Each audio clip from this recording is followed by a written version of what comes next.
Hi guys, I am Saumya from stock से। आज फिर से स्टार्ट करते हैं हमारा पहला न्यूज अदानी ग्रुप से। हालांकि जो कुछ भी अदानी के ऊपर एलिगेशन था वो तो सब रिमूव कर दिया था सेबी ने। आज फाइनली अदानी की तरफ से एक न्यूज जारी किया गया है जिसमें वो बताया है कि उनके जो एग्जीक्यूटिव थे उनके एग्जीक्यूटिव के साथ गौतम अदानी पर भी यूएस अथॉरिटीज ने ब्रिबेरी के नहीं बल्कि जो सिक्योरिटीज फ्रॉड के भी आरोप लगाए थे वो सब झूठ है।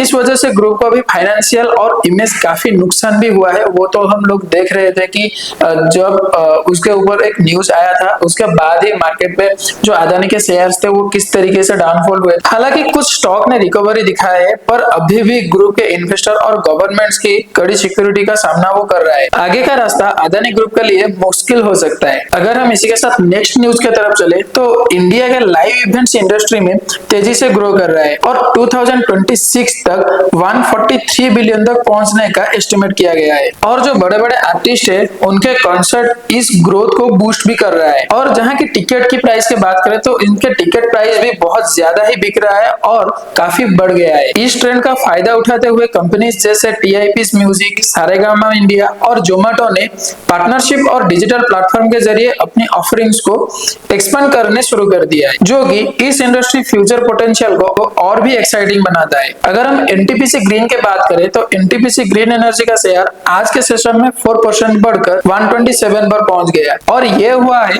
शाजापुर सोलर प्रोजेक्ट के पहले फेज का सक्सेसफुल कमीशनिंग के बाद। नए आईपीओ से लिस्टिंग होने के बाद स्टॉक अपने इश्यू प्राइस 108 से सिर्फ 2 दिन में 18% की ग्रोथ दिखाया है, भले ही मार्केट सेंटीमेंट वीक हो। एनटीपीसी ग्रीन एनर्जी का ये परफॉर्मेंस रिन्यूएबल एनर्जी सेक्टर में उसका स्ट्रॉन्ग पोजीशन को दिखाता है। अगर हम इसी के साथ एचडीएफसी बैंक की बात करें तो एचडीएफसी बैंक का मार्केट कैपिटलाइजेशन पहली बार 14 लाख करोड़ तक पहुंच गया है, जब बैंक का स्टॉक बीएसई पर 1800 आसपास तक चला गया। इसका जो मार्केट कैप था वो 14 लाख करोड़ तक पीक हुआ, लेकिन बॉर्डर मार्केट में प्रॉफिट टेकिंग के बाद स्टॉक थोड़ा सा स्लिप हो चुका है। अगर हम बीईएमएल की बात करें तो बीईएमएल के शेयर में 3.6% की राइज देखा गया है, जब कंपनी ने चेन्नई मेट्रो रेल से 3600 करोड़ का कॉन्ट्रैक्ट जीता। साथ ही बीईएमएल ने सेंट्रल कोलफील्ड से डंप ट्रक के लिए 246 करोड़ का ऑर्डर भी जीता है। ये सिग्निफिकेंट ऑर्डर कंपनी का बिजनेस एक्सपेंशन और ग्रोथ पोटेंशियल को दिखाता है, जो कि इन्वेस्टर के लिए एक पॉजिटिव साइन है। अगर हम इसी के साथ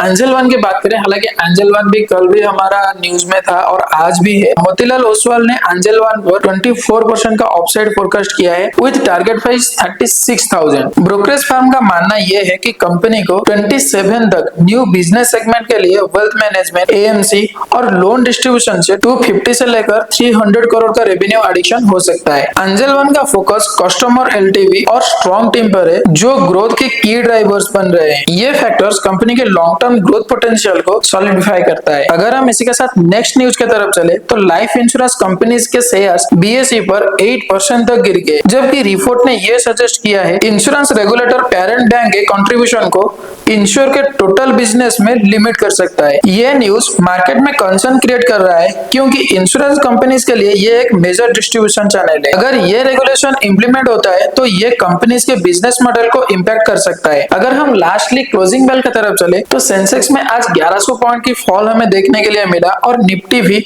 23,950 के नीचे ही सेटल हुआ है, जिसका इफेक्ट ओवरऑल मार्केट सेंटीमेंट पर पड़ता है। तो ये था आज का न्यूज। हालांकि 2-3 दिन हो गया है, मार्केट सेंटीमेंट बहुत ज्यादा ही खराब है। जो एक दिन पहले मार्केट सेंटीमेंट नेगेटिव था और कल मार्केट में तेजी देखने के लिए मिला, आज मार्केट में फिर से गिरावट देखने के लिए मिला।